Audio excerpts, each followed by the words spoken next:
For a lot of you, the journey of lifestyle medicine has already begun.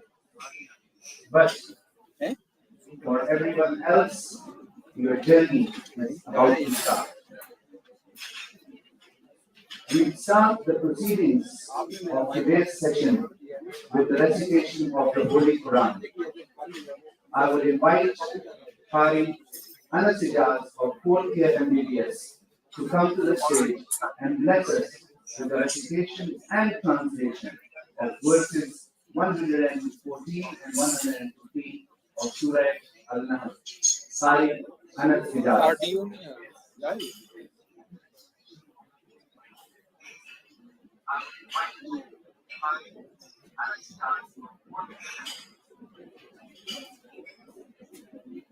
أعوذ بالله من الشيطان الرجيم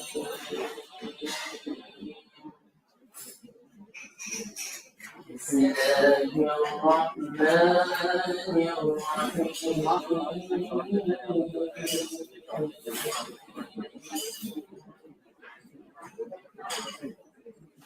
فكلوا مما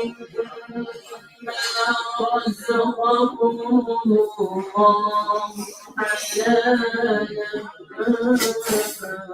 طيبا واشكروا نعمة الله إن كنتم إياه تعبدون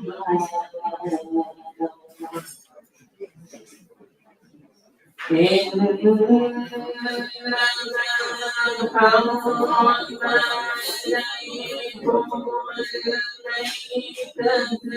الميتة والدم ولحم الخنزير وما أهل لغير الله به فمن اضطر غير باغ ولا عاد فإن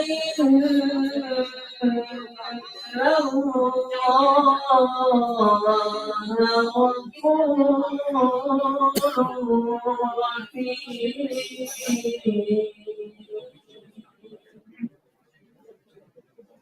Then eat of what Allah has provided for you, which is lawful and good, and be grateful for the favor of Allah, if it is indeed Him that you worship. He has only forbidden to you that animals, blood, the flesh of swine, and that it has been dedicated to other than Allah. But whoever is forced by necessity, neither desiring it nor transgressing its limit, then indeed Allah is forgiving and merciful. صدق الله العظيم.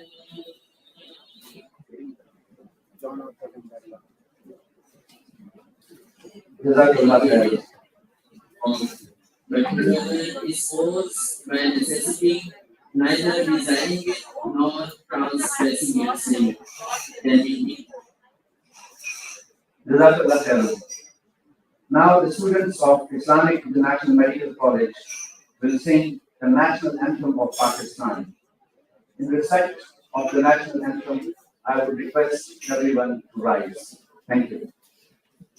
Forced by necessity, neither desiring it nor transgressing its limit, then indeed.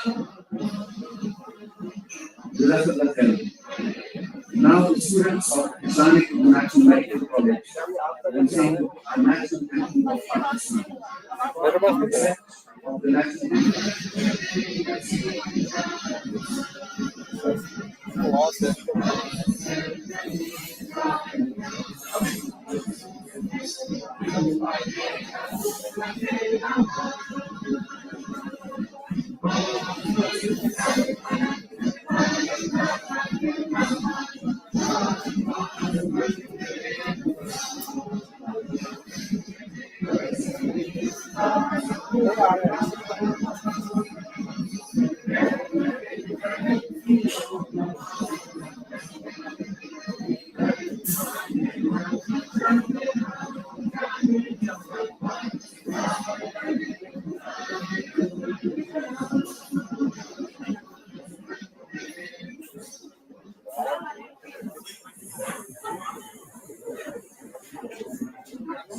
उनकी तरफ से मेरे pass out वाला है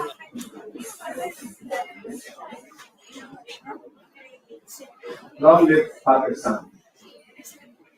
It is a great honor for me to introduce and welcome our chief guest. This man merely requires an introduction. He is Dr. Malika Gunaratna Mahipala.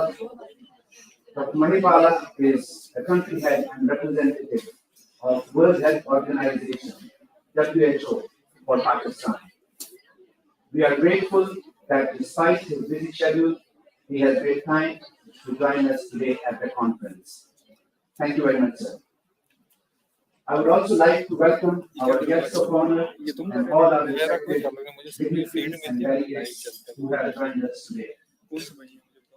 Now, I would request our honorable chief guest, Dr. Malika Gunaratna Mahipala, to take his chair on the stage for the session. And to accompany him, I would like to request Mr. Hassan Muhammad Khan, Chancellor, Refined International University, Islamabad, Professor Anis Ahmed, Founder, Vice Chancellor of Refined International University, Islamabad, Mr. Hassan Zafar Bakhtawi, Managing Director, D. Watson Group of Companies, and Dr. Mubashir Ahmed Bhatti, Founding President of Pakistan Association of Integrative Medicine. Sir, thank you.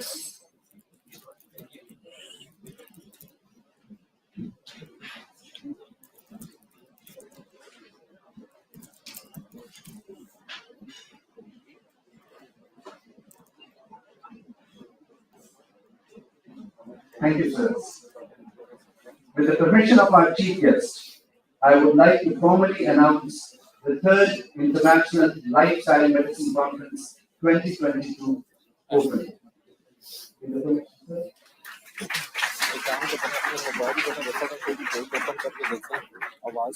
Thank you.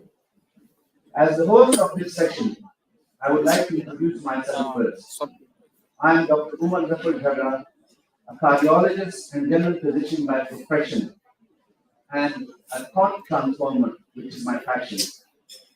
Over the last 2 decades, I have worked as a hospital doctor with one of the world's most prestigious organizations and UK's largest employer, the National Health Service. Recently, I moved back to Pakistan. My journey of lifestyle medicine started when I stumbled upon a book called Why We Sleep by Matthew Walker, which opened my eyes to the fact how much sleep is important for health and longevity. During this journey, a friend of mine suggested I should attend the Lifestyle Medicine Conference 2021, which was held last year, and hence, here I am today, 1 year into my journey with Pakistan Association of Lifestyle Medicine. If you want to attract something into your life, you need to make it your dominant thought. Think about it all the time and direct all of your focus and energy towards it. Apparently, then the whole universe conspires to achieve it. This stands very true for the host of today's conference, who also made a goal her dominant thought and went all out with positive energy and successfully achieved it. She is an integrative medicine physician with key focus in lifestyle medicine.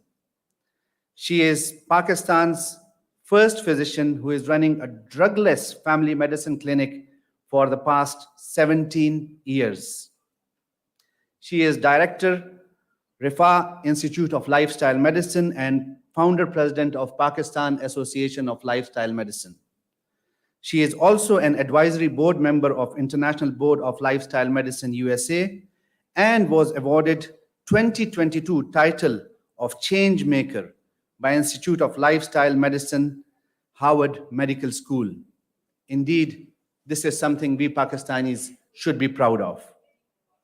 I would request the lady herself, Dr. Shagufta Feroz, to come to stage and give us a brief account of her wonderful journey as well as deliver the welcome note and course objectives. Thank you. Bismillahirrahmanirrahim. Assalamu alaikum. On behalf of Rifa Institute of Lifestyle Medicine and on behalf of Pakistan Association of Lifestyle Medicine, I welcome you all on very, very informative and knowledgeable conference, which is the Lifestyle Medicine Conference. And I hope and I pray that you collect many, many pearls of knowledge of lifestyle medicine, which will help you, your family, your community, your patients, the country, and ultimately this globe, which has now become an ailing globe. So I request all those who are working at bigger level, I can see many representatives here. So I'll take this opportunity to request them all, kindly join hands together, because we have to work in unity now to work and decrease the disease load from our healthcare system. Thank you for joining us today. Thank you very much.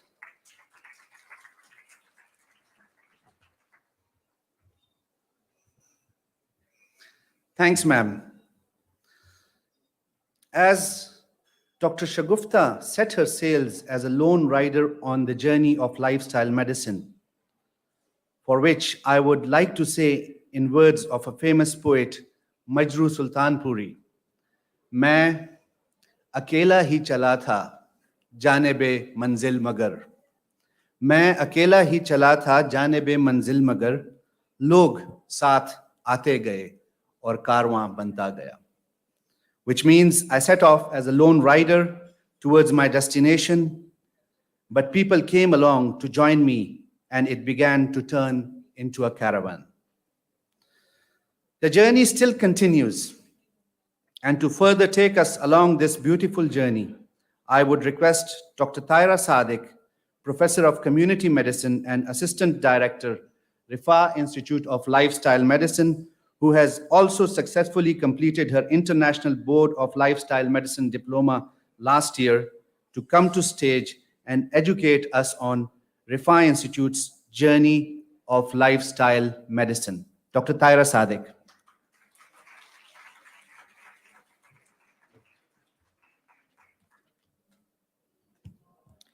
Bismillahirrahmanirrahim, Honorable Chief Guest, respected Chancellor, Guest of Honors, faculty members, and my dear students, Assalamu alaikum. I am Professor Dr. Tahira Sadiq, Assistant Dean, Rifa Institute of Lifestyle Medicine.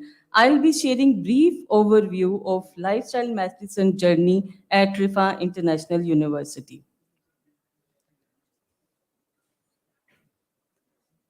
Starting from the American College of Lifestyle Medicine, which is the medical professional society and other professionals dedicated to practice lifestyle medicine, different organizations and individuals are united for healthcare transformation. Almost 27 countries and 6,000 members are part of this American College of Lifestyle Medicine. Of the 5 levels, Level 5 is for establishing sophisticated sister organizations, while Level 1 is for organizations just getting started. And as you can see, Pakistan, representation of Pakistan Association of Lifestyle Medicine is the sister organization of Lifestyle Medicine American College, which is founded in 2017 by Dr. Shagufta Feroz, although she was practicing lifestyle medicine for the past 15 years. Journey of lifestyle medicine at Rifa International University started when Rifa International University and Pakistan Association of Lifestyle Medicine, under kind leadership of Chancellor Rifa International University, Hassan Muhammad Khan, signed MOU with PALM on 4th October 2019 at Islamic International Medical College. Vision was to introduce evidence-based lifestyle medicine for disease prevention and as a sustainable foundational medicine in existing healthcare system. Sir, now I will briefly give you a review milestones achieved by Rifa International University in 3 years. Lifestyle Medicine Post-Graduation Certifications, which is of 6 months duration, designed for medical doctors and allied health experts.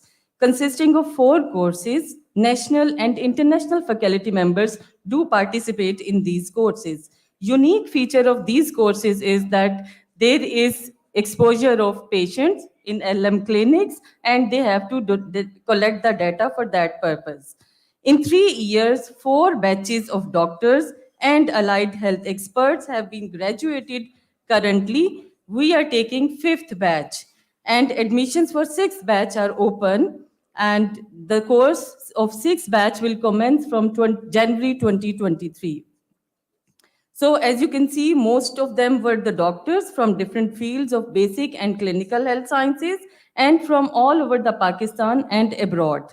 I would briefly like to share their feedback after the course when they were asked about their learning. 90% of them, as you can see, respond that they are into self-care, which was unknown for them before. And as you know, how much self-care for physician is important in terms of their self-healing and to prevent physician burnout. And most of them said that they are utilizing the learned skills into their clinical practice. For future, they suggest to extend their teachings in terms of post-graduation certifications and diplomas for the future. These are the pictures of different batches, as you can see, when they are celebrating their success while receiving certifications during certificate distribution ceremony. Last year, with collaboration of Pakistan Association of Lifestyle Medicine and Rifa International University, it was the very first time that candidates from all over the Pakistan under PALM appeared in IBLM exam, and name of the Pakistan was mentioned in the global list of countries eligible to conduct exam. In US, this exam is called as ABLM, stands for American Board of Lifestyle Medicine, that is specific for North America only, while all outside the America are called IBLM, which is International Board of Lifestyle Medicine. Last year, 8 candidates become IBLM diplomates and 17 are appearing this time on 30th October, 2 days after this conference. One of the prerequisites for IBLM exam is to attend and sit along international conference. This time, invigilation will be under exam proctor Stefan, who is coming in person here. He is the executive director of ABLM, and in order to have an exam transparency, he will be landing here day after tomorrow specifically for the exam. Another milestone achieved by Rifa Institute of Lifestyle Medicine is that to embed lifestyle medicine content in undergraduate medical and dental curriculum for academic purposes 2022. So this is implemented started implemented from this year. The rigorous process aimed at as young trainees medical students hope to develop the skills and knowledge to effectively prevent, treat, and reverse chronic diseases using evidence-based practices. As we are running spiral curriculum based on WEFMI standards, so it was a very difficult task to embed the content of lifestyle medicine and included medical education department, board of faculty, and then final approval from the dean. Content of lifestyle medicine was integrated in almost every educational activity from basic, preclinical, and clinical sciences. And the content was by the foundational work of Dr. Beth, who created lifestyle medicine course at the Harvard School in 2014. Another recent project of Rifa Institute of Lifestyle Medicine is working on WHO Healthy University Initiative, which aspires to create a learning environment and culture that enables students to achieve their full potential. Under the umbrella of Rifa Institute of Lifestyle Medicine, we are working on basic health of medical students and make a team of students who will be first role models and then will start working in their fellows from other disciplines of university. And ultimately, they will be networking with the American students and faculty members. One of the requirements of Pakistan Association of Lifestyle Medicine is for the PALM to be registered in the global community is to have international conferences. And Rifa Institute of Lifestyle Medicine has an honor to organize 3 consecutive annual conferences and bring together national, international scholars and a lot of evidence-based scientific researches under one roof. Rifa Institute of Lifestyle Medicine has recently launched 2 short courses keeping in mind the need of different students of undergraduate studies, boys and girls, separately targeting their health issues concerning to their age and gender. The Healthy Girls Certificate course will be launched at Rifa International University Gulbarga campus from the very next month. And it is unique in the sense that all the females from all the disciplines, they do study in that campus. So it will be easy for them to, attend the course and for the faculty members to conduct the course. Whereas the Healthy Youngsmen project will be launched at I-14 campus of Rifa International University. Knowledge of lifestyle medicine without its practice is of no use. Therefore, 2 in-person lifestyle medicine clinics have been established along with the virtual clinics. These clinics are mandatory for internship of lifestyle medicine postgraduate certifications, participants to observe patients in terms of diagnosing and treating lifestyle medicine diseases. LM clinics in other hospitals are in settling mode. As we know that lifestyle medicine is evidence-based, we have few articles published in impact factor journals and rest are in process. Plans for interventional researches at university level are under consideration. As you can see, we are working on different topics like immunity, diabetes, and health of students. Positive psychology and happiness are one of the important pillars of lifestyle medicine. Happiness movement started in 2019 and was collaborated with Global Positive Health Institute, United States, founded by Liana Leonov, and we collectively celebrate 20th March as an International Happiness Day by organizing a summit. Different celebrities, national and international speakers do take part in this happiness movement. Advocacy remains one of the very first and foremost approach of Rifa Institute of Lifestyle Medicine. And this is for promoting interdisciplinary engagement with lifestyle medicine, aiming to engage with each profession to build a visible and meaningful presence for lifestyle medicine in their discipline, specifically in relation to joint projects, shared strategic objectives, and coordinated communications and resources. These were the targets achieved till now. We are in process of recognition of lifestyle medicine from medical and educational recognition bodies and planning to extend post-graduations in terms of lifestyle medicine clinics and researches. Our department is open to collaborate and assist health community in terms of setting awareness programs, training the master trainers in terms of applying for the lifestyle medicine postgraduate courses, master trainers incorporating LM content in the medical and dental curriculum, and establishing LM clinics. At the end, I would like to highlight the fact that lifestyle medicine is one of the fastest growing healthcare movement globally, and that is based on the peer review literature and research publications. So it's high time to transform at individual and community level. For that matter, I would request all the delegates here to join hands in this global healthcare movement for the ailing community. And this will not only help us to reduce the incidence of non-communicable diseases, but ultimately it will improve the health indicators of Pakistan as well. Thank you very much.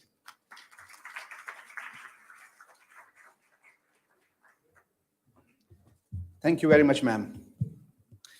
Now I would request our honorable chief guest to distribute certificates among some of the successful candidates of the first ever International Board of Lifestyle Medicine exam held in Pakistan by Rifa Institute of Lifestyle Medicine in collaboration with Pakistan Association of Lifestyle Medicine. which was held last year, a milestone where the name of Pakistan appeared for the first time in the list of countries on the world map to conduct IBLM exam. Along with the chief guest, I would request Mr. Hassan Muhammad Khan, Chancellor, Rifa International University, and Dr. Shagufta Feroz to come and distribute the certificates. Thank you.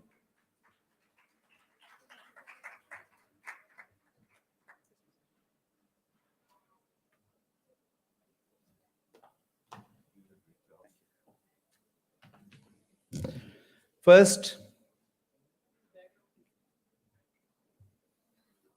I would like to invite,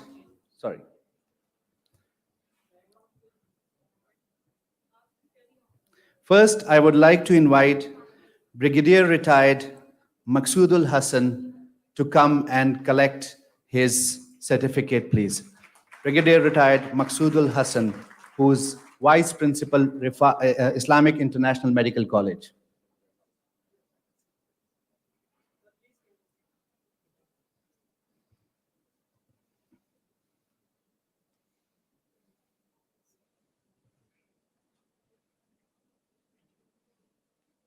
Thank you, sir. Now I would request Dr. Taira Sadiq to come and collect her certificate. Dr. Taira Sadiq.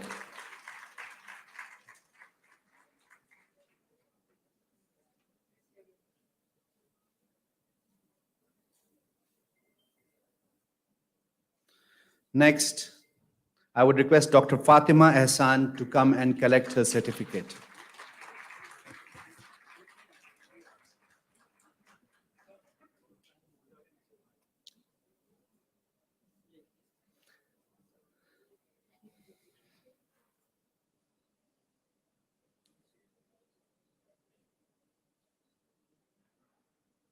Thank you, ma'am. Next, I would request Dr. Munira Abbasi to come and collect her certificate.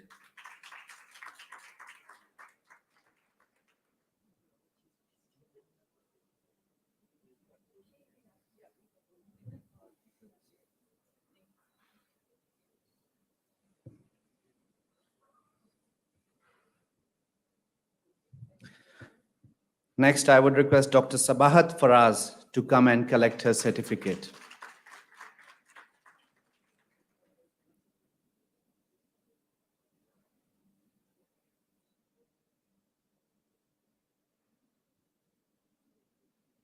Thank you, ma'am. Now I would request Ms. Samia Khalid to come and collect her certificate.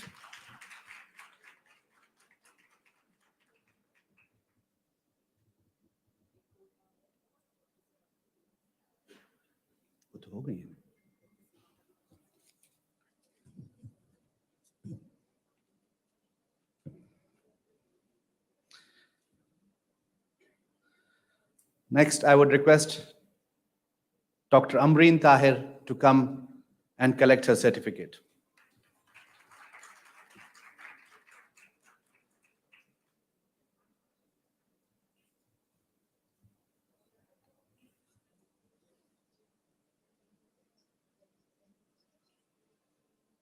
Next, Dr. Sabahat Faraz. हो गया उसका वो भी हो गया. Thank you. And I would also request, sorry, sir, Shield, our worthy Chancellor, Mr. Hassan Muhammad Khan, to present Shield to our chief guest, Dr. Palitha Gunaratna Mahipala.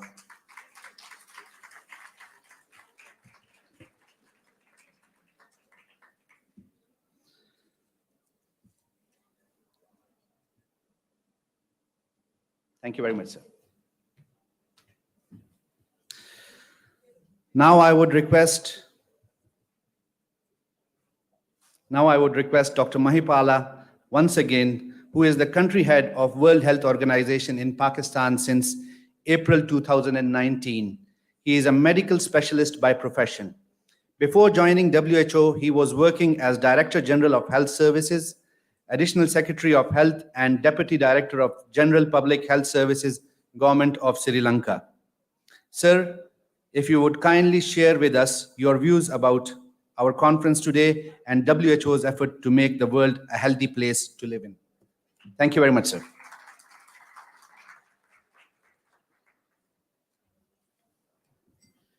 Thank you so much. The Honorable Chancellor of Shipa International University, the respected Vice Chancellor, the Honorable Guest of Honors, most esteemed, most distinguished, and most respected experts who are present here today, Dr. Saki, colleagues and friends, ladies and gentlemen. I have an exceptional honor and an extraordinary privilege and absolute pleasure to be here today, standing before you at this wonderful occasion to say a few words.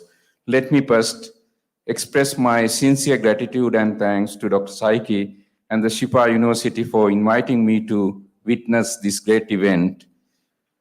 Also, let me appreciate the initiative taken by the Shipa International University towards lifestyle medicine practice in Pakistan. I think it's a wonderful initiative. It's a great initiative. It is the way forward. Let me start with going down in my memory lane. When I started as a medical student in 1980s, we had surgery and medicine. We had physicians and we had surgeons. When I took over my career as an intern medical officer, we had 4 specialties. We had surgery, medicine, gynae and obs, and pediatrics. Today, in my country, we have 88 specialties, 88. I remember physicians was dealing the whole patient. Whether it is the heart problem, whether it is a neurological problem, whether it is a rheumatological issue, back pain, everything was dealt by the physician. And they were dealing the patients or people. Today, we have a cardiologist. Again, we have interventional cardiology as a separate entity who look at only part of it. And then we have cardiophysiologist who looking after ECGs and things like that. And then we have rheumatologist for knee joint one, for small joints and others. So the care has been now fragmented. And people look at as cases, a cardiac case, a knee joint case, or something like that, rather than looking holistically as a person or as a patient. And we used to hand over during our internship, when we changed the shift, patients. But now, I think most probably our interns are handing over cases. So that's the mindset change we have seen. So it's great that we are going back to the good old system where you look at holistically, treat people, treat patients, and see, rather than looking at heart ailment or knee ailment or back pain, look at the person. So I think the main theme or mundane principle in practicing lifestyle medicine is looking at persons. Today, we all, whether it is Pakistan or any other country, is subjected to many transitions. We have subjected to demographic transition, and more elderly people are there as a result of, I think, successful story of medicine and innovation. We are subjected to demographic transition as well as epidemiological transition. The disease patterns have been changed now. We see more and more non-communicable diseases, heart disease and diabetes, psychiatric illnesses, mental health issues, and so on and so forth. We have been subjected to lifestyle transition. Good old days, people do a lot of work. Today, we are sitting in one place and using computers the whole day. So our lifestyles have been changed. And we are subjected to economic transition. There are so many foods available. What is produced in one country is available in 12 hours later in Pakistan. And what you produce here is available in Tokyo next day. And it's more on extracted food rather than the whole food. So that again change your lifestyle. And also IT has transformed the entire world. I remember during my post-intern first appointment, I went to a periphery, and to give a call to my mother, I had to come to the post office and book a call. We call trunk call. I think all senior people who are here know it. But today, you have a wonderful tool in your hand. You call somebody in Japan, Tokyo, somebody in New York. That's the change today you have seen. So with all these things, we have seen our lifestyles have been changed, and we see more and more non-communicable diseases.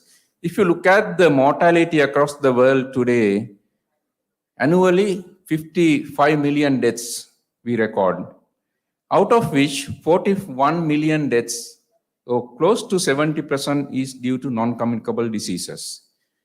And non-communicable diseases are lifestyle diseases. Lifestyle diseases. 17.5 million people die due to heart disease. If you look at the risk factors, smoking is number 1. Unhealthy diet is number 2. Physical inactivity is number 3. It is estimated few millions of people die due to physical inactivity itself.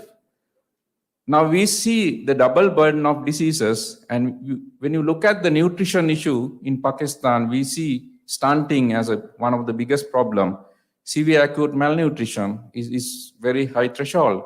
But on the other hand, you see obesity. Around 6 to 8% of school-going children below 10 years are obese or overweight. And among the female population, close to 50% either overweight or obese. So you have the two extreme situations today. So healthy diet is another area we really need to focus. If you invest $1 in healthy diet interventions, your return is $14.5.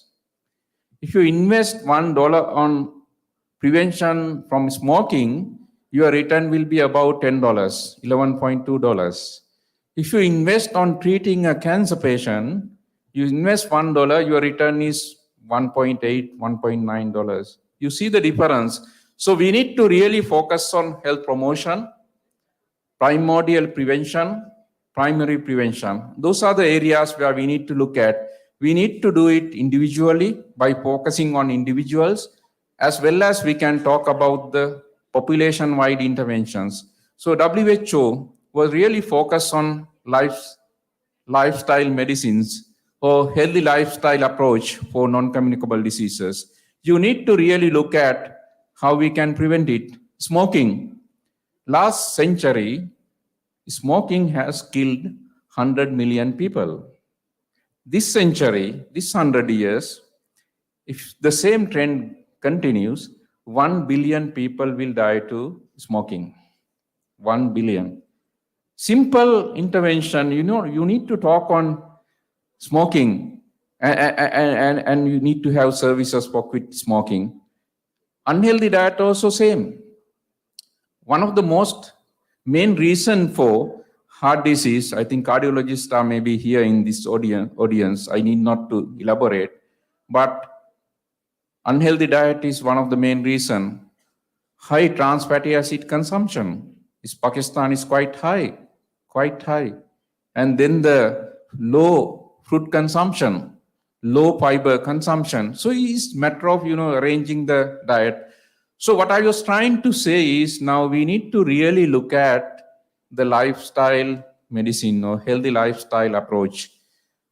I was in one of the countries when I was in CRO, when I was working for Southeast Asia regional office in WHO, I was really dealing with non-communicable diseases on the policy level. I went to one country called Bhutan, a small population, 500,000, and they introduced a new index, what is called gross national happiness. They were focusing on happiness, the positive side of it. Now, if you look at the WHO constitution, the health has been defined as physical, mental, social well-being rather than absence of mere diseases. So we don't focus on the diseases, but you really look at the well-being, the positive concept. I think the healthy lifestyle approach, lifestyle medicine is really focused on this. Sometimes back I read a book written by James Canton. He was a Harvard scholar. He wrote a book called Extreme Future. Extreme Future. He's not a medical person, but he was talking about, different technologies going to Mars, the Google. This is sometimes back what is happening today. The internet connectivity, the whole global become a village. And one of the things he was talking was longevity medicine. Longevity medicine. How you can extend your life. I think the intervention you are talking today is something like that. You look at holistically and ensure people live longer and happily without disability. I can go on talking about healthy lifestyle, the reasons for that, why you should invest on that, lifestyle medicines, but I don't think this is time for that. But I really appreciate, truly admire your intervention, your initiative, and I really hats off to you. Salute to Shipa International taking this initiative. And I'm so much grateful to Dr. Saiki to invite me to witness this great event. I stop here. Thank you so much.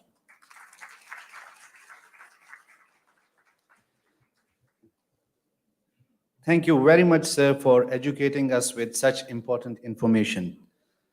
Now, I would request the organizers committee and scientific committee of the conference to have a photograph session with our honorable chief guest and our guest of honors.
Next, I would request the student organizers to have a photograph.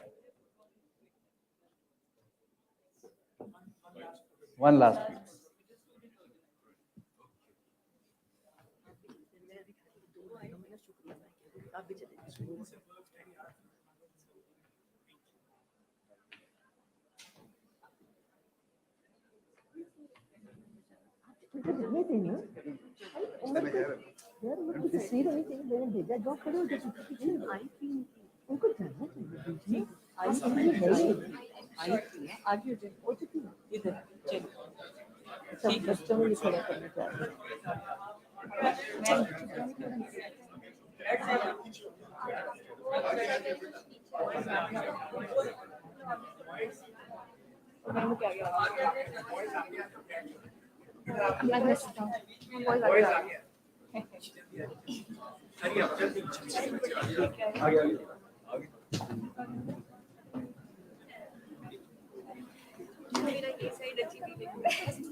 While the pictures are taken, I just would like to say thank you very much to Mr. Mahipala, who has spared time for our conference.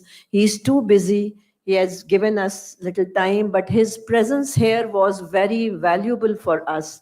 Thank you very much. And for you, audience, the program is going to continue. We have to reschedule because he doesn't have the time. So you have to please keep sitting because the rest of the program will be followed and Dr. Umar is going to announce.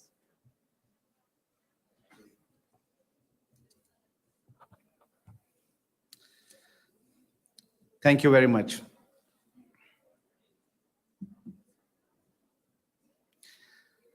We'll continue with our proceedings as per schedule now. Next, we have a video message by Agnes Lapsa-Lesinski, an executive director at Lifestyle Medicine Global Alliance. It's an alliance which represents the convergence of national lifestyle medicine professionals associations from around the world.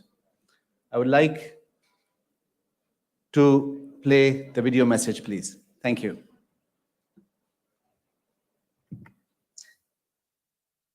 Dear all, my name is Agnes Lapsa-Lesinski, and I'm the Executive Director of Lifestyle Medicine Global Alliance.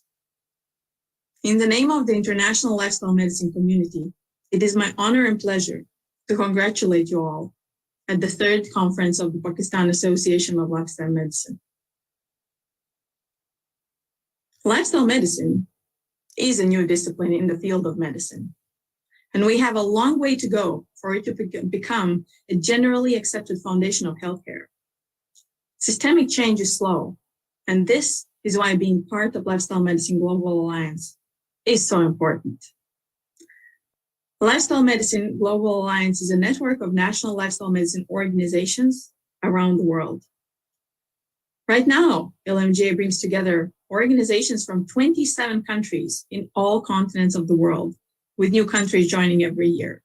And we are happy to have PALM as one of our members. All organizations in LMGA network are trying to achieve the same things: to educate colleagues and patients about lifestyle medicine, change medical education, and the healthcare system. And by coming together, they create a global voice for lifestyle medicine. They support and learn from each other and inspire people in countries where they don't have an organization yet to start one. And overall, together they create a global change that cannot be ignored.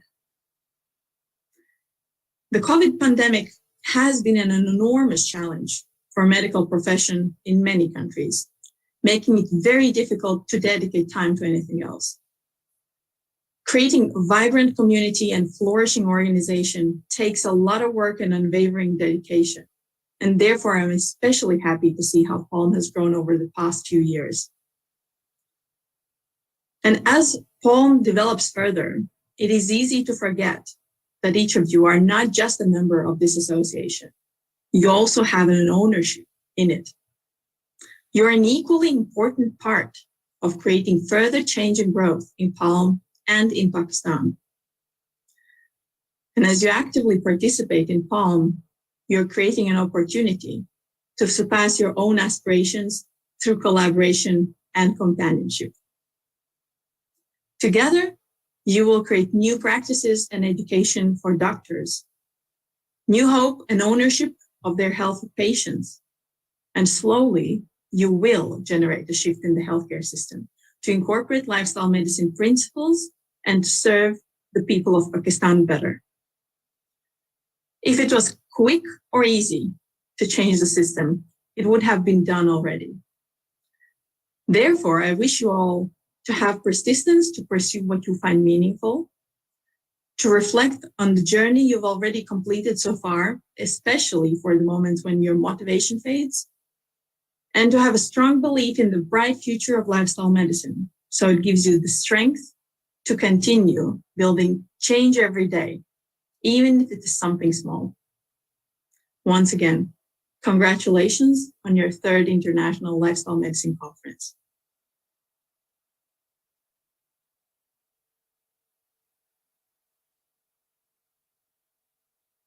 Thank you. That was Agnes Lapsa-Lesinski, Executive Director, Lifestyle Medicine Global Alliance. Our next speaker herself is a famous brand name too. She started designing the brand 20 years ago and has now become the most prolific and well-recognized identity, not only nationally, but also internationally. She has put fashion retailing on the map of Pakistan and is considered a key player in the retail sector. I am sure all of you know the name, especially the ladies in the hall. It's Maria B. We'll be taking Miss Maria B live on Zoom, and she will tell us her personal experience about a healthy lifestyle. Thank you.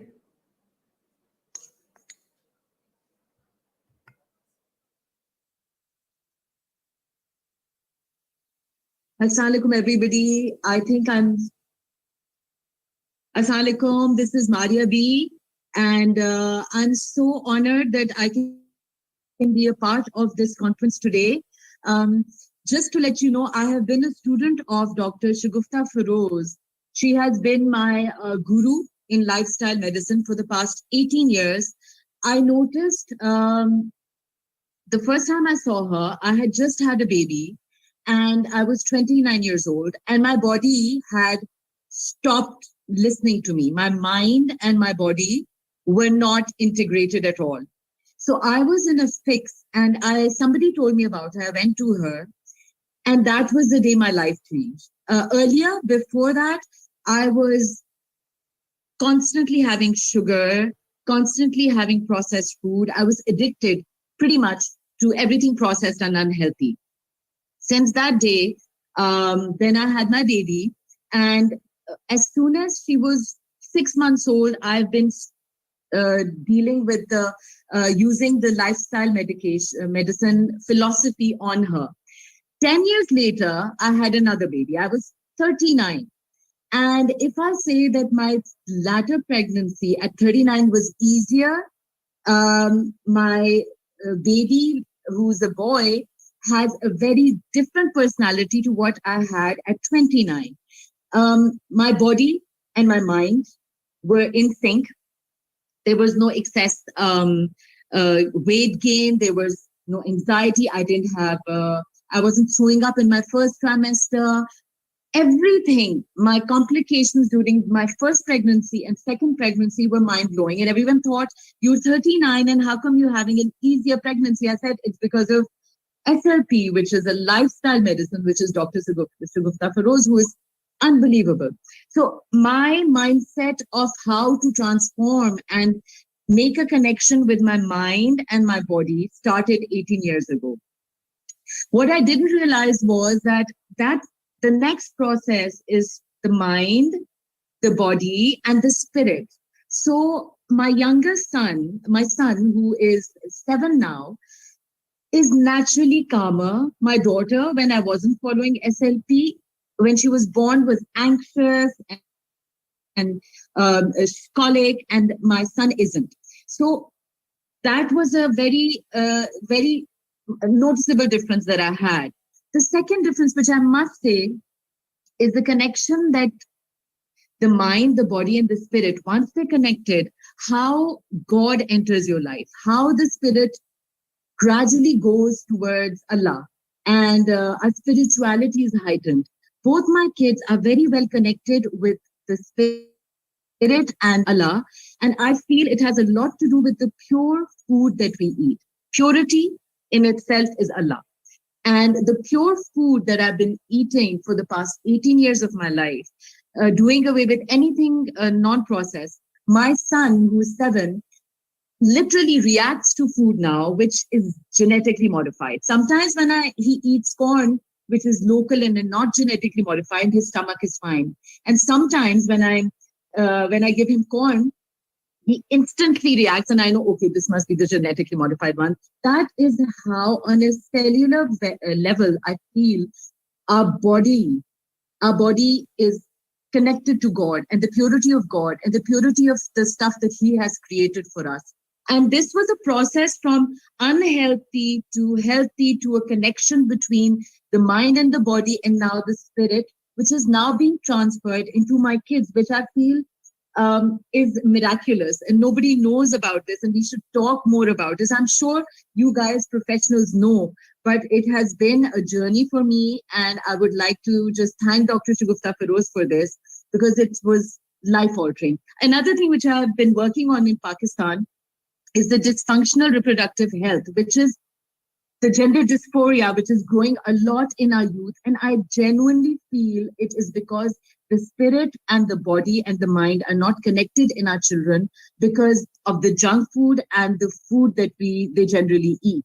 So this is all, again, professionals like you who can shed more light on it. But I just wanted to share my story here because I have a little time. So I thought I'd just share that. And I'm one of the witnesses, in fact, one of the people who has tried this and seen the amazing results. And I wish you all the best. All of you are doing an amazing job. I hope this lifestyle medicine catches on all over Pakistan and generally all over the world. So thank you for having me, and I wish you the best of luck.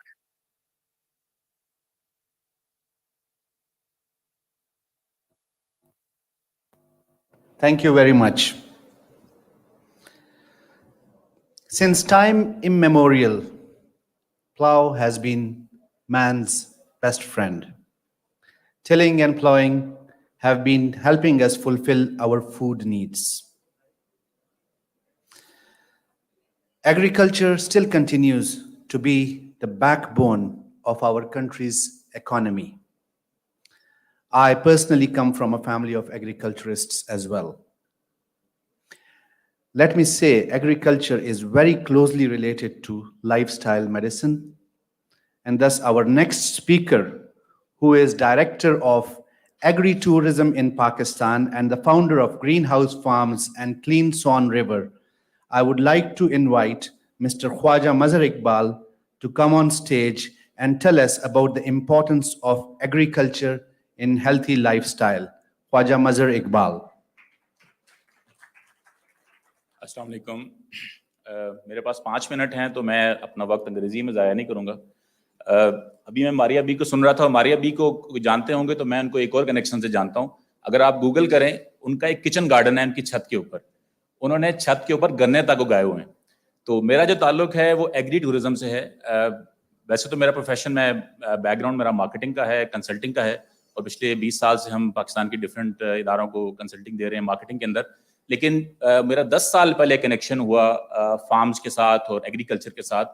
उसकी story बड़ी interesting सी है। जब भी आपके पास ना, जो यहाँ पे लोग बैठे हैं कुछ रिलेट कर पा रहे होंगे, आपके पास कुछ रिसोर्सेज ज़्यादा आते हैं तो हमारे यहाँ एक चीज़ जागती है, मेरा कुत्ता, मेरी जीप, मेरा बंदूक और मेरा फार्म। तो मेरा जो फार्म के साथ कनेक्शन बना वो सिर्फ इसी हवाले से था कि जी मतलब आई शुड शो ऑफ और मेरे पास एक फार्म है, और इस तरह से हुआ।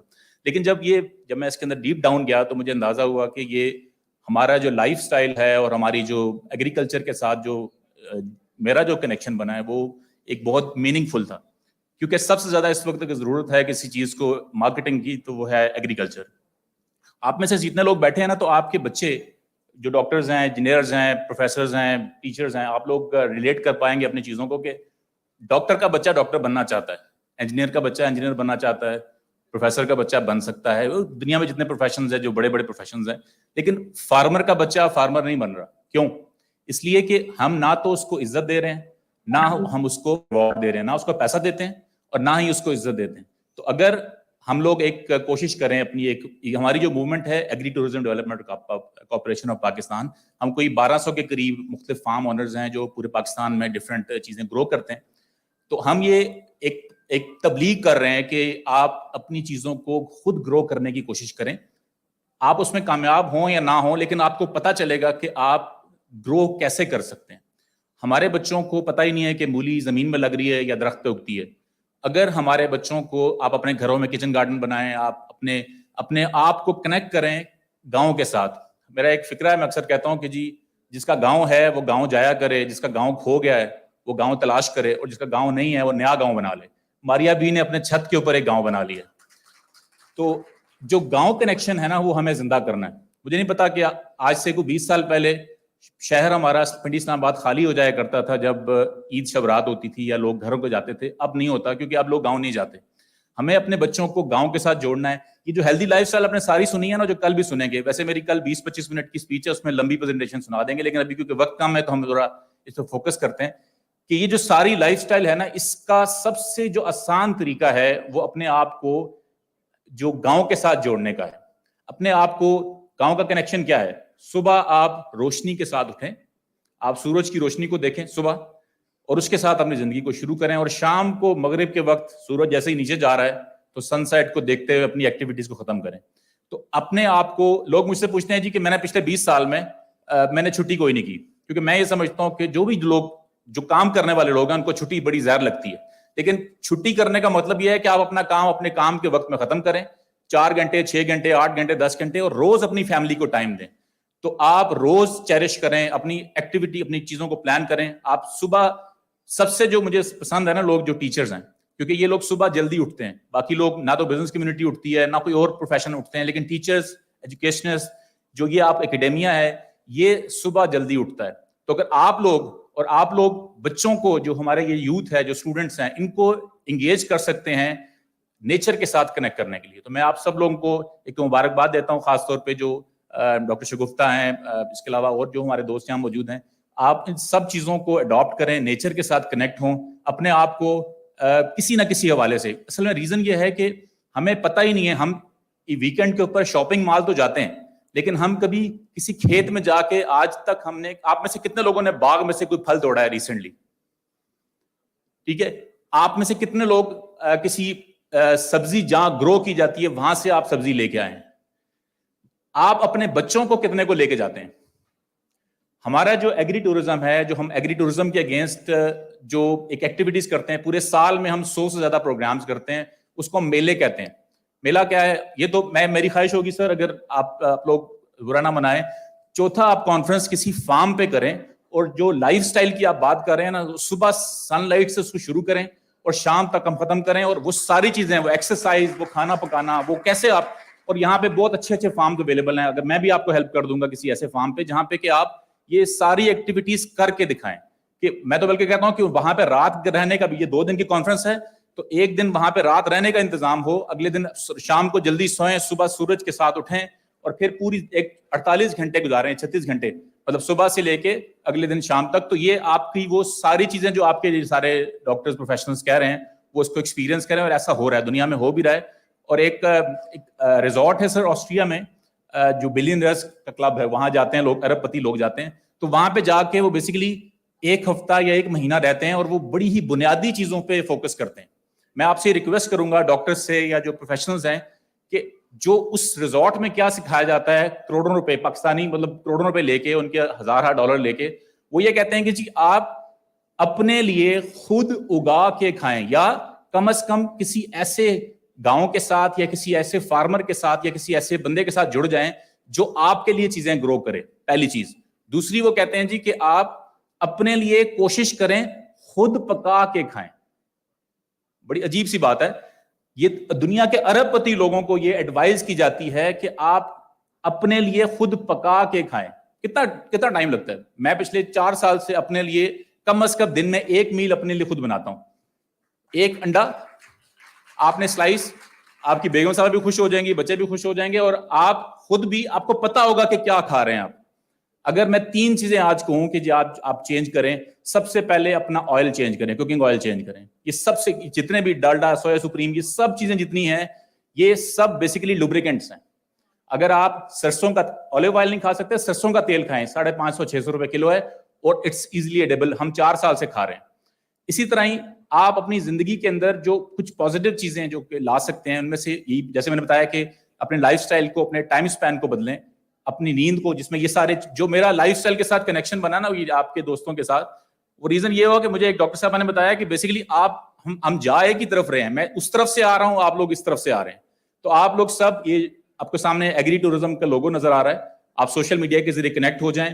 ہم آپ کو ہر ہفتے, ہر مہینے کوئی نہ کوئی ایسی اپرچونٹی کسی نہ کسی گاؤں میں دیتے ہیں. ہم پیچ کا میلہ مناتے ہیں, ہم گندم کٹائی کا میلہ مناتے ہیں, ہم خوبانی, ناشپاتی, آپ کا سرسوں, ابھی ریسنٹلی مونگ پھلی کا ہم نے میلہ بنایا. ابھی ہم نیکسٹ جو ہے 5 نومبر کو ہم لوگ ہارویسٹ فیسٹیول منا رہے ہیں. यानी कि घास काटने का फेस्टिवल। तो हमारे जो आप लोग बच्चों को अपने मेलों पे लेके जाएं, यकीनन आप लोगों का गांव होगा, उन बच्चों को गांव के किसी मेले पे लेके जाएं, क्योंकि गोरा जो है वापस उस रूटीन पे आ रहा है। मैं उनकी पहली स्पीच सुन रहा था कि वो कह रहा था वेस्टर्न लाइफस्टाइल, बेसिकली वो वापस किस पे आ रहा है, वो साइकिल चलाने पे आ रहा है, वो खुली जगह पे रहने पे आ रहा है। तो आप लोगों में से जो लोग फ्यूचर में अपने बच्चों को एजुकेट करें कि अपने आप को नेचर के साथ कनेक्ट करें, अपने आप को गांव के साथ कनेक्ट करें, हफ्ते में एक दफा नहीं, महीने में एक दफा अपने बच्चों के साथ गांव जाएं, गांव के साथ अपने कनेक्शन जुड़ाएं। और अगर आपके पास थोड़े बहुत कोई रिसोर्सेज हैं तो एक दरख्त लगाएं अपने गांव में, अपने इलाके में, या कोई शहर से बाहर कोई थोड़ी बहुत जमीन ले लें, वहां पे आप जाके ग्रो करें, ताकि आपका गांव के साथ कनेक्शन भी जुड़े और आप हेल्दी लाइफस्टाइल जो हम सारी बातें कर रहे हैं वो करें। Thank you so much.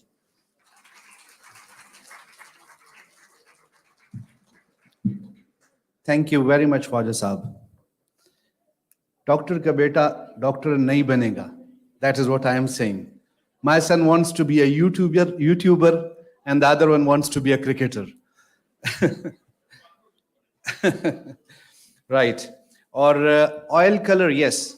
The lighter the oil color, apparently, the more dangerous it is.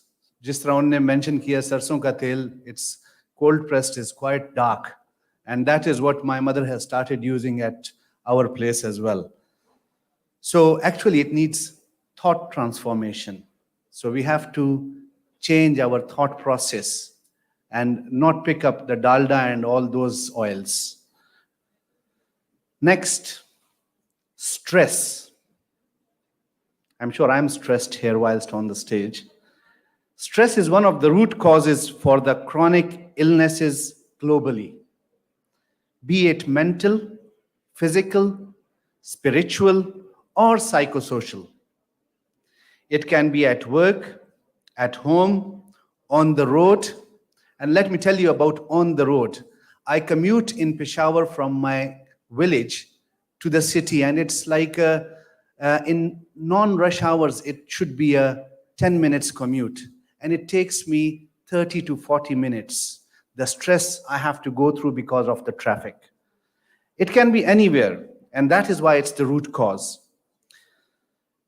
Workplace wellness measures are very important to tackle stress, and I'm personally a strong advocate for it. To discuss workplace wellness, I would invite our next speaker. He is the Managing Director, the Watson Group of Companies, Chairman, Pakistan Chemical Drug Association, and recently elected President, Islamabad Chamber of Commerce and Industries, Mr. Ahsan Zafar Bakhtabri, to come and talk to us about workplace wellness. Thank you.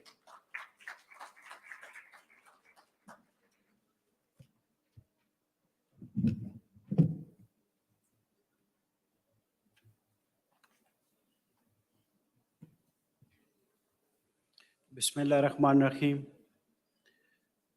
Mr. Hassan Muhammad Khan, Chancellor, Refai University. Professor Dr. Taira Sadiq, Assistant Dean of Refai University. Dr. Shagufta Feroz, Director, Refai Institute of Lifestyle Medicines. Distinguished guests, dear students, ladies and gentlemen, Assalamu alaikum and good afternoon. I appreciate Refai Institute of Lifestyle Medicine and Pakistan Association of Lifestyle Medicine for organizing the 3rd International Lifestyle Medicine Conference, and thank you for inviting me as guest of honor to this important event. Ladies and gentlemen, though I am not a medical professional, however, I am glad to know that lifestyle medicine helps prevent many avoidable lifestyle-related diseases, as it focuses on educating patients to improve the quality of their life by changing their lifestyle habits and behaviors, increase the use of plant-based diet, adopt regular physical activity, and avoid risky substances. Therefore, it is very important to raise maximum awareness in society about the lifestyle medicine so that people could take benefit of it for adopting preventive healthcare practices and save themselves from lifestyle-related diseases. However, I would like to speak on the topic of workplace wellness given to me by the organizers of the seminar, as it is also a part of lifestyle medicine. Ladies and gentlemen, as you are aware that the corporate world made our lifestyle quite inactive, we normally spend 8 hours in workplaces to perform different roles. However, many professionals and workplaces, especially executives and managers and supported staff, spend most of their time at workplaces in an inactive mode, which is not conducive for the healthy lifestyle. You are aware that many people at workplaces normally suffer from some common diseases, including diabetes, blood pressure, and stress. The main cause of these diseases in their inactive lifestyle, as most of them remain sitting for hours without any physical activity. Therefore, it is very important that employers should focus on adopting the principles of workplace wellness to keep their employees fit and healthy. For this purpose, employers should develop healthy protection, health promotion, and disease prevention programs and policies to reduce the health risks of improve the quality of life of their workers. There are many benefits of focusing on workplace wellness program, as maintaining a healthy workforce would reduce direct and indirect cost and improve the productivity of workers for companies. It is necessary that the employer should take following steps to keep their workers healthy. Create a wellness culture and a supportive environment where workers and are encouraged to adopt healthy lifestyles. Formulate policies to promote healthy behaviors such as tobacco-free workplaces, provide access and opportunities for their workers to engage in variety of workplace health programs, organize seminar and workshops on health education for workers, provide workers easy access to local fitness facilities, arrange employee health insurance coverage for appropriate preventive screenings, take actions such as making healthy food available and accessible to workers through in-house cafeterias. Ladies and gentlemen, workplace wellness program produce many positive outcomes for the companies and organizations, as they reduce healthcare cost and improve productivity, reduce recruitment and retention cost, and boost employee morale. In short, workplace wellness program would ensure that the employer, worker, and their families and community all benefit from the prevention of disease and promote an overall healthy society.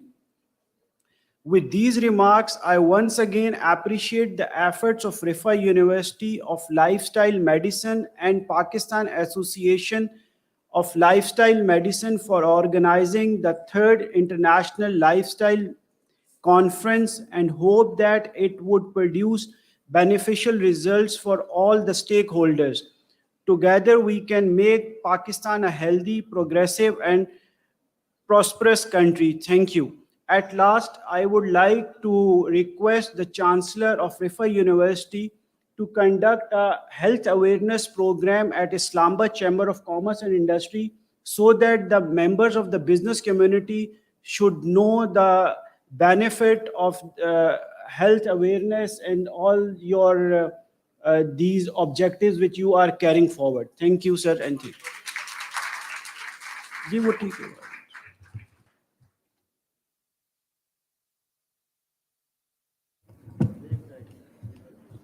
Thank you very much, sir. Our next speaker is a man with diverse talents.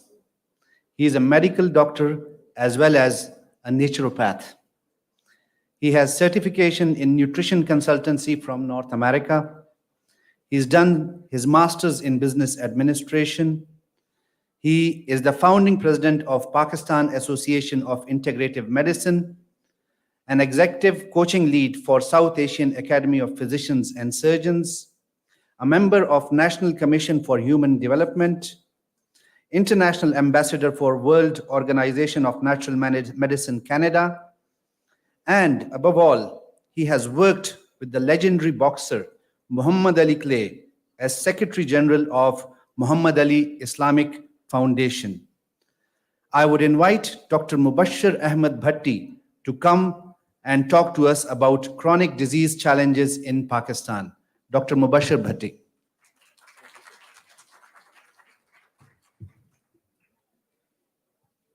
Bismillah ar-Rahman ar-Rahim. Assalamu alaikum. I am Dr. Mubashshir Bhatti. Right now, my major focus is on the South Asian Academy of Physicians and Surgeons, where we are presenting ourselves in this region to find out what major impacts which basically disturbing the South Asian economically and health-wise. This is what our goal is in the research sector. I really appreciate Dr. Shagufta Feroz and his team, Chancellor, Vice Chancellor Rifa and their team, and especially a lead work of Dr. Shagufta Feroz in the lifestyle modification efforts in Pakistan, and our team is doing wonderful. And I really appreciate to see all this event success here today. Thanks. Chronic diseases are the regional challenges, particularly in Pakistan, due to the lack of research, lack of the lifestyle modifications with Dr. Shagufta Feroz is really making a great linkage to help this nation for the better health. Disease is the name of imbalance. Disease is not something we just carry on somewhere. It is something in between us, what we are heading for some addressing the imbalance. So disease can be with a deficiency of some nutrient, deficiency of minerals, or excess of something in the form of mineral toxicity or the nutrient toxicity, overeating or less eating. So this imbalance creating the disease pattern where Dr. Shagufta is leading the lifestyle modification chapter. So there are multiple challenges that we face in the fight against the chronic diseases. There is a lack of trained healthcare professionals, where Dr. Shagufta is wonderful to have some kind of certificate programs in the lifestyle modification so people can understand the deficiency factors in the area of nutrition and lifestyle medicine. So causing healthcare challenges that are unique in Pakistan. We at South Asian Academy of Physicians and Surgeons, being a president, my main goal is to create initiatives for capacity building, to tackle the root cause chronic diseases, to address the imbalances, and tackling and training the professionals in this regard. South Asian Academy of Physicians and Surgeons, in collaboration with the global contract research organizations and Go Green and Grow Green, where Haja was saying something good. So we are proposing the research chapter to explore the agriculture factors that contribute to the diseases, and here in the presence of Chamber of Commerce President and Rifa University's lead, I really appreciate if we can contribute such kind of program where we can integrate the agriculture with the health and the lifestyle modification to give a boost to this region. What we are offering at this point, the eco-friendly lifestyle farm housing in Pakistan. The first chapter we're going to open in Islamabad. Hopefully that will be the couple of thousands of canals of land. Hopefully we are going to start with the next couple of months announcement of that, where we have the holistic approach to the healthy lifestyle while they are living in their 5 marla up to the 100 canals farmhouse, where we are offering, and I request Rifa Hospital and the Chamber of Commerce if they can come on board, and I can provide the free piece of land and all the approaches which we can really encounter the chronic diseases, and that center can be the exemplary center for the Rifa University and Chamber of Commerce collaboration to address the factors behind the chronic diseases. I have few slides because of the last time where, in fact, chronic diseases were basically giving the longer aspects where we have the illnesses going along with our life. The major threat to our region in South Asia, the population, the baby boomer basically is coming up with a major challenges where we will have the one out of this coming up in the next 50 years. I think it's more than 50 crore peoples will be in the elderly phase carrying the long-term chronic diseases, which will create the economic impact to this region, which will be not, I think, third world countries able to, encounter, unless otherwise we can create such kind of programs that people can understand those, factors to address their economic problems. So the increase of the economic burden, I can give them one example. The blood pressure. Being a doctor, physician, we're saying the blood pressure disease. Being preventive care, I'm saying that is not a disease. It's just a symptom. Blood pressure. Pressure of the blood against the wall of the artery. Can be by the definition of magnesium, definition of potassium, stress factors, kind of all those imbalances is creating such kind of chronic disease, which this country, more than 50% people above the age of 50, they carry the blood pressure. Same as the diabetes, same as the other arteriosclerosis diseases, arthritis, chronic fatigue syndromes, which is the mother cause of all the diseases.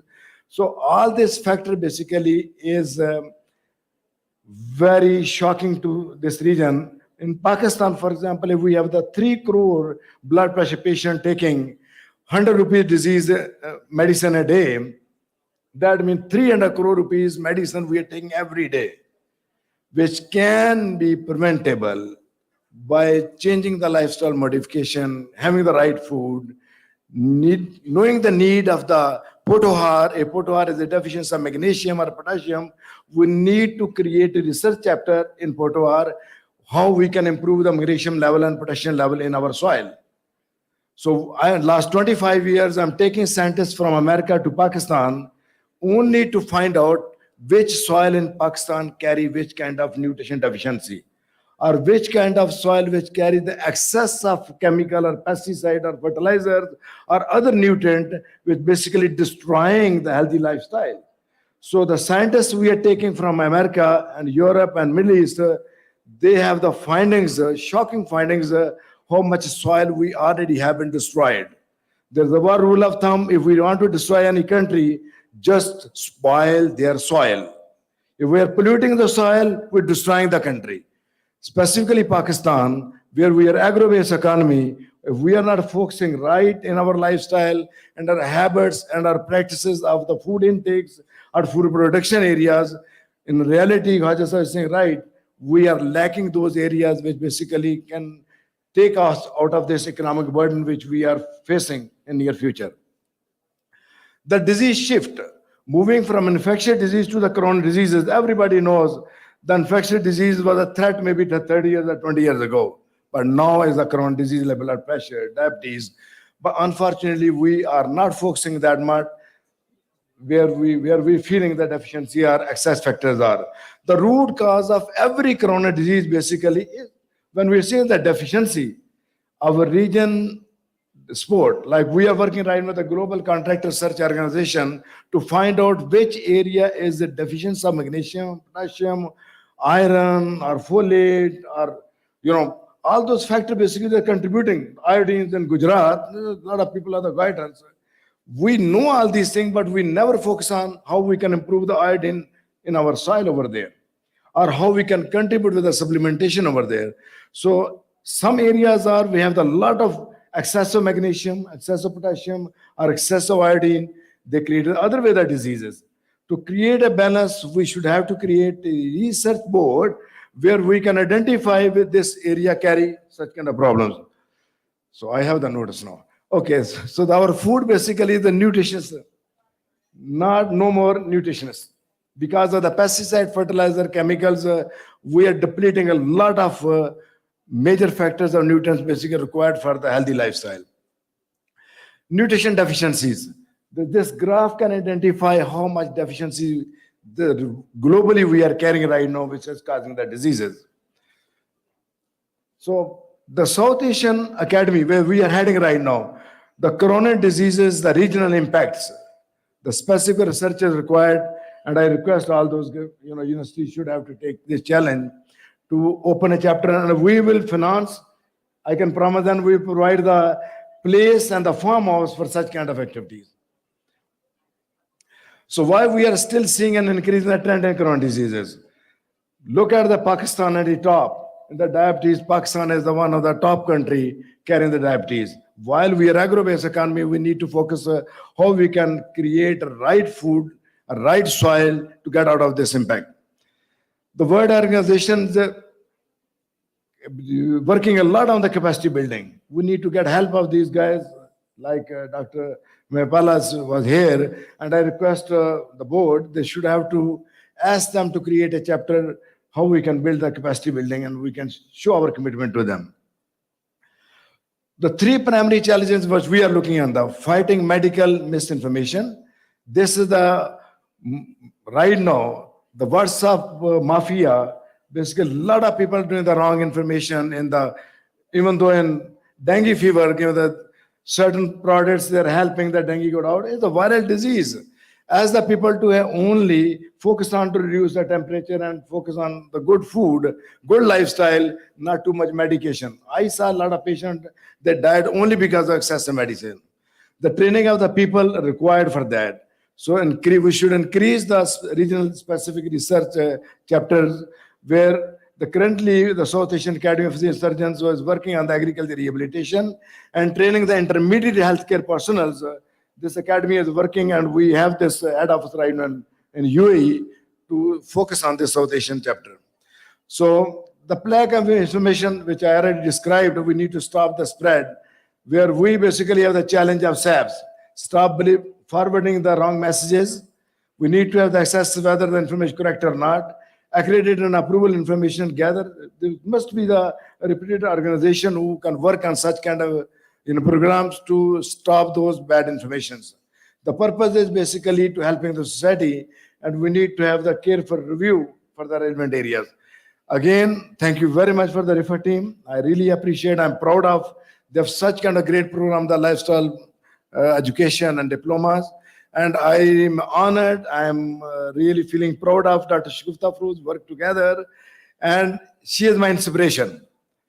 This is like my sister, younger than me, or like me, but I can tell you, she has hundreds of years of life of experience and exposure to help the RIFA University, to help the society, and salute to Dr. Shagufta. May Allah bless you. Thank you.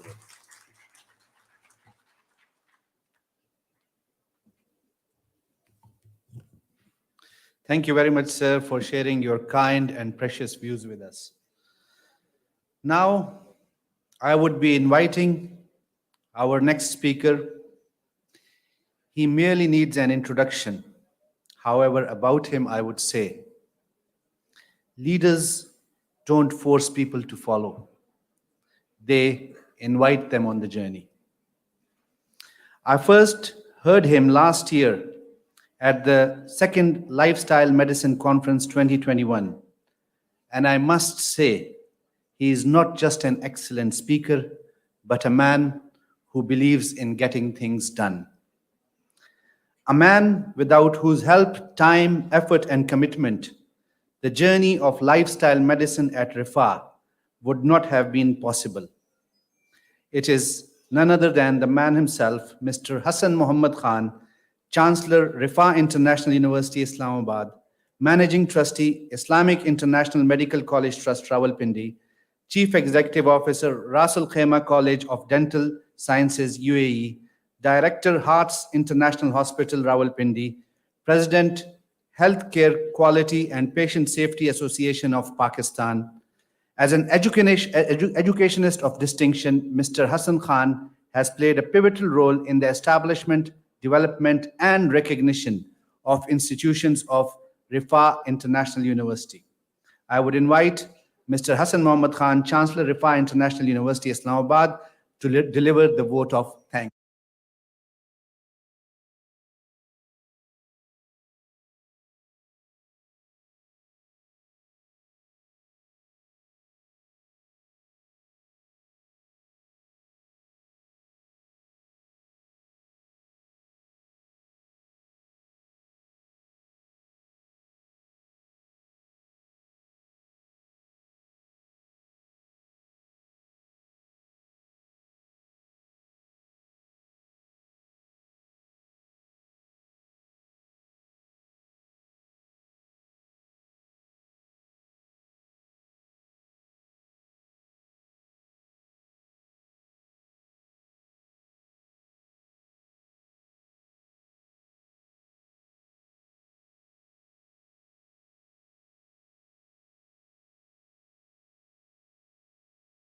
here in the morning and I came at 11 o'clock and have been witness to this session for the last couple of hours.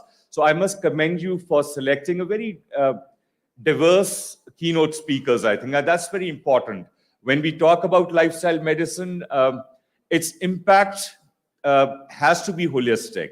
When we talk about nutrition as one of the principles of lifestyle medicine, you can't talk about nutrition until and unless you sort out and you understand the food supply issues. And there we have the agriculturalists who have to be integrated into this effort as well.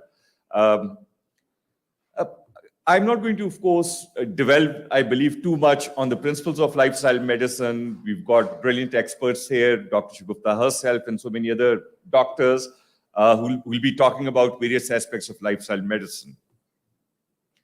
I want to share with all of you as to why Rifa University chose to invest in the initiative of lifestyle medicine in the first place.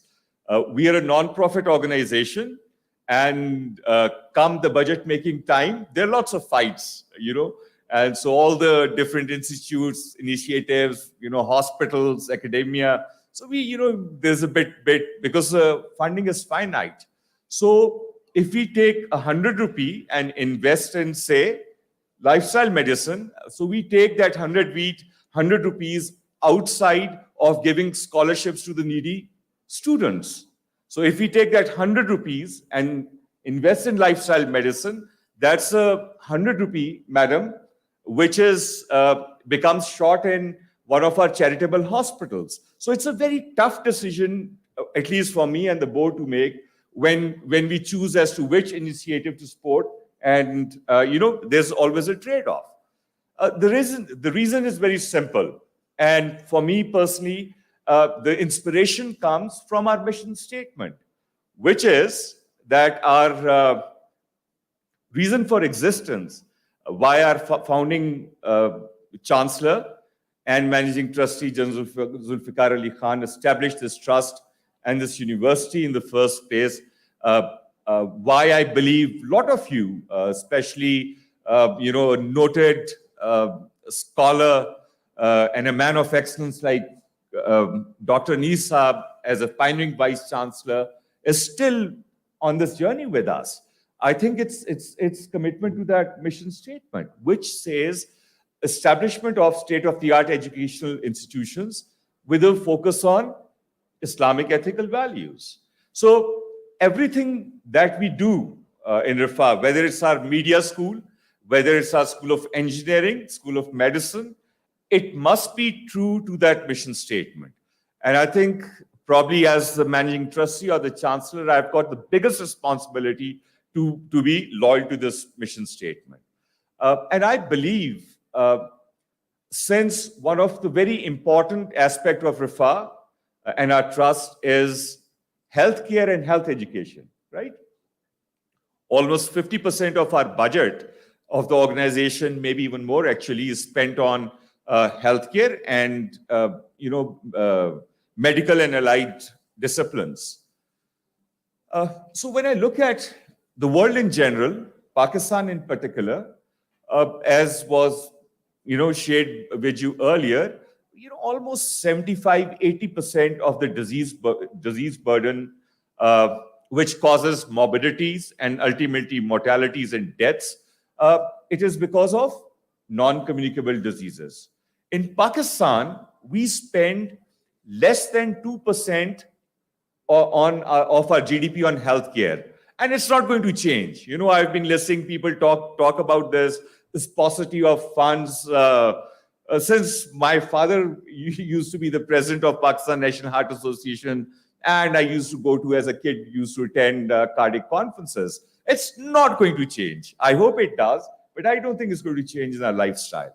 So that means when even the rich world, if you look at United States, look at their election campaigns every 4 years, one of the biggest agenda of debate is how Democrats or the Republicans are going to, invest in healthcare there. That's one of the key concern of the population. And they have serious challenges in terms of funding healthcare in the United States. You can look at and do a little bit of Google research. Look at what is happening in United Kingdom. NHS, National Health Services, which provides manages all the public sector hospitals in the United Kingdom, is creaking at its seams because they do not have enough funds. And medical care has become, utterly unaffordable, even for the rich countries. Just a few days back, there was an article in Dawn. I'm sorry, I'm forgetting the name of the author. And he was quoting a study recently done, Dr. Saab, I'll share that with you later on, done in United States. And they've looked at the fact then since 1990s, the incidence of cancer the graph has risen very sharply. And not only more and more people are getting different kinds of cancers, but also the incident in terms of the average age a person is getting cancer is decreasing. So before 1990s, the majority of the people who would unfortunately get cancer was over 65 geriatric patients. And since 1990s, now, majority of cancer patients in the world, I don't know the data in Pakistan, I have not seen a study like this, but I think, we can extrapolate and probably the same is going to be the case in Pakistan as well.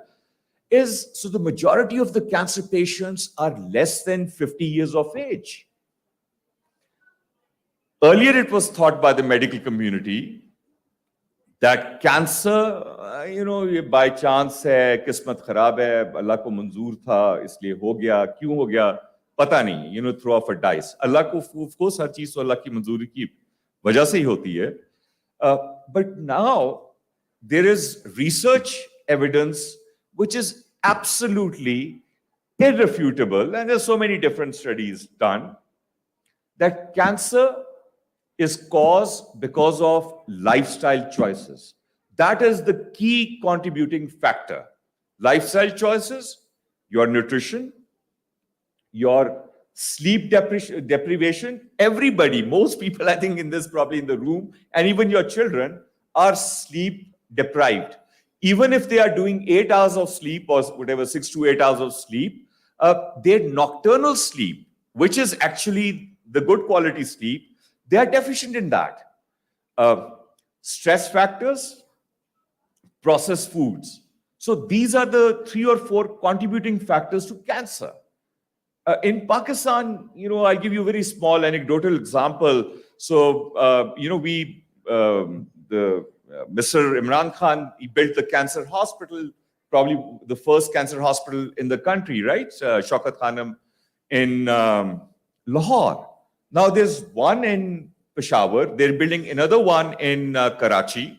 And public sector, even government in, I think, armed forces, AMC, as well as public sector hospitals, provincials as federal, as well as by the federal government, there are a number of initiatives to fight cancer, right?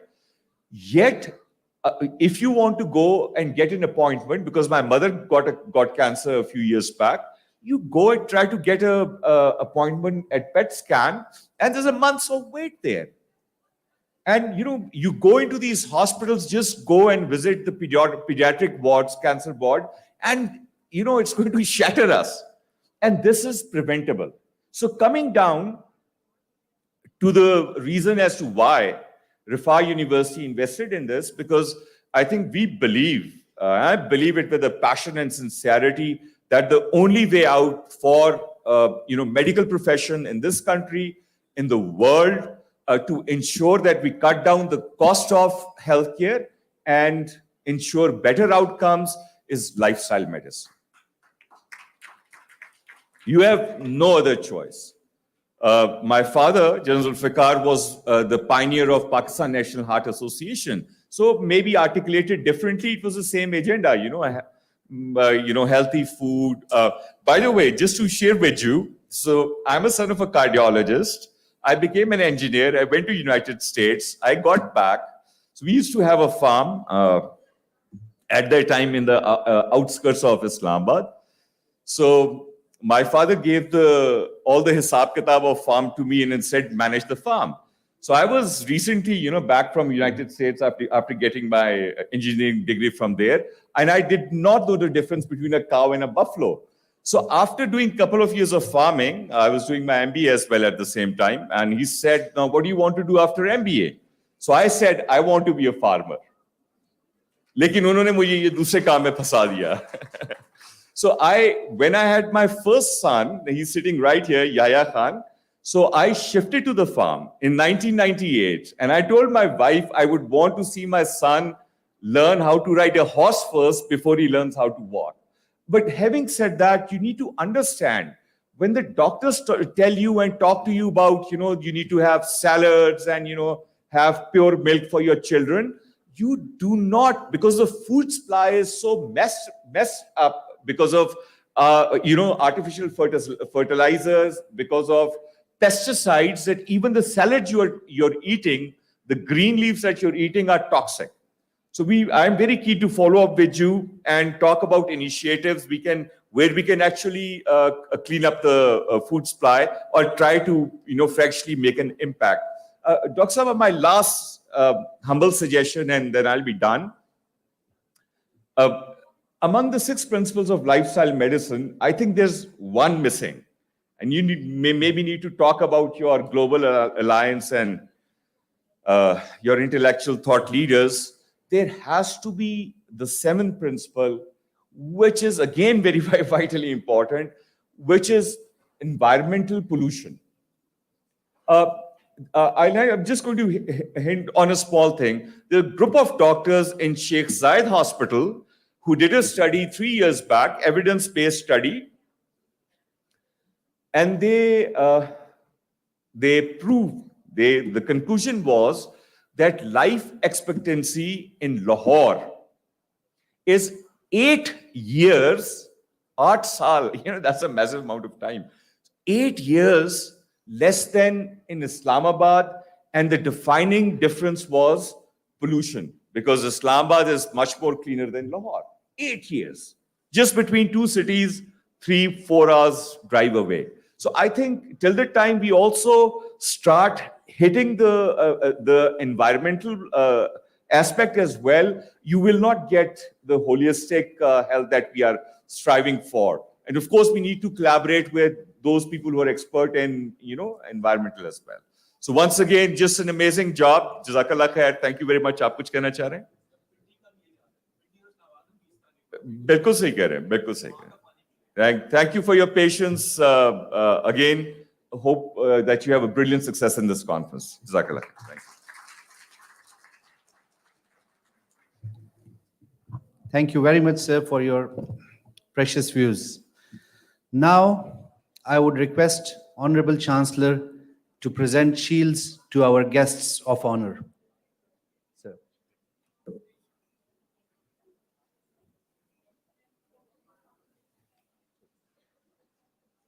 I would also request Dr. Shagufta Feroz to join our Honorable Chancellor whilst the shields are being presented.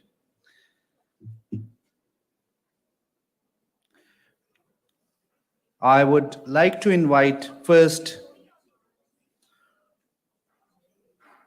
our guest of honor, Khwaja Mazhar Iqbal, to come and collect his shield. Khwaja Mazhar Iqbal.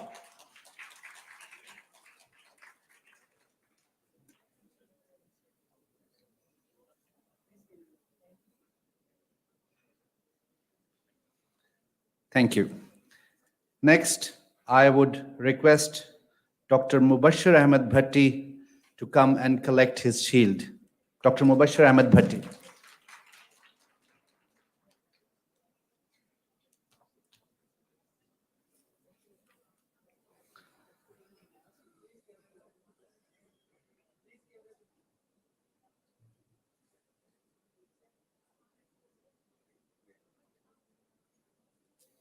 Thank you very much, sir.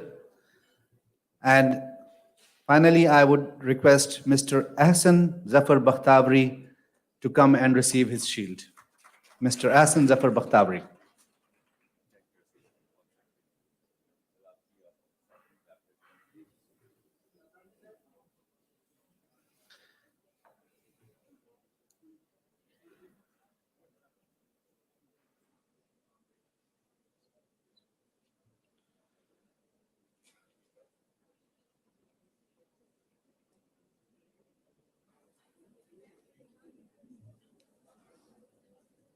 Thank you very much. Thank you very much, sir. Next, there would be a photograph session. However, I would like to request everyone to remain seated because after the session, I have to make a very important announcement regarding the conference. So for the photographic session with our Honorable Chancellor and Guest of Honors, I would like to invite the organizing faculty committee heads to come to the stage and have their photograph along with Dr. Shagufta Feroz and Dr. Taira Sadiq.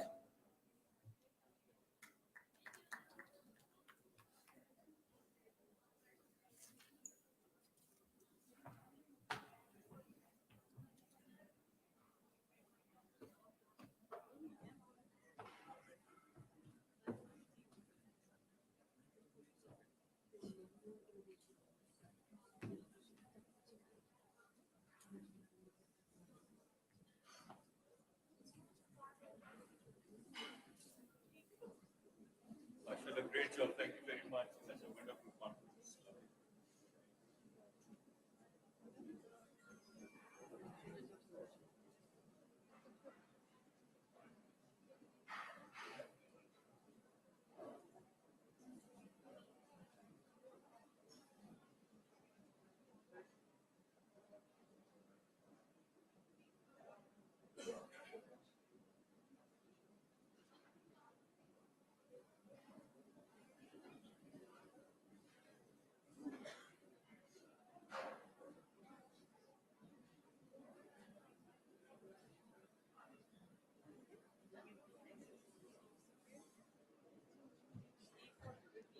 Next, I would like to invite organizing faculty committee members to come to the stage and have their photograph taken along with our Chancellor and guests of honor.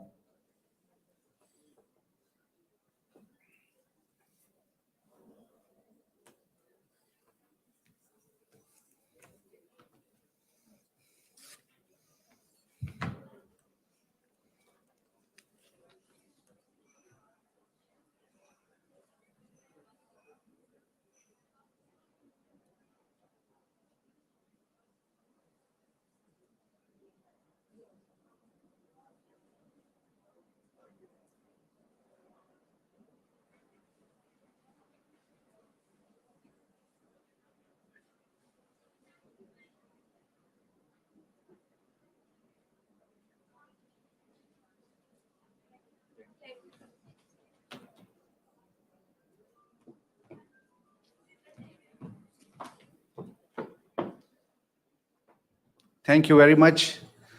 Now, before I make my next very important announcement, I would like to tell you something important about what we've discussed today, especially related to sleep. Do you all know that lack of sleep is in one way related to breast cancer as well? And Denmark is one of the countries who have actually compensated their night shift workers who had breast cancer because of lack of sleep. So obviously that is something we need to look into, consider 6.5 hours sleep minimum and maximum up to 8 hours. Also about cardiovascular disease in men, especially over 40. Lack of sleep, less than 6 hours sleep, increases their cardiac events risk by 400%. And that was also proven in one of the studies. I'm sure it was done in Japan or Korea. So sleep is one important factor for lifestyle. We need to address our sleeps. We need to make sure that 9-10 o'clock is the time to go to sleep and wake up 6.5 to 8 hours sleep. So that is one thing I wanted to discuss with you. Now, the most important announcement of the day. 6 words. Lunch is ready to be served. Thank you.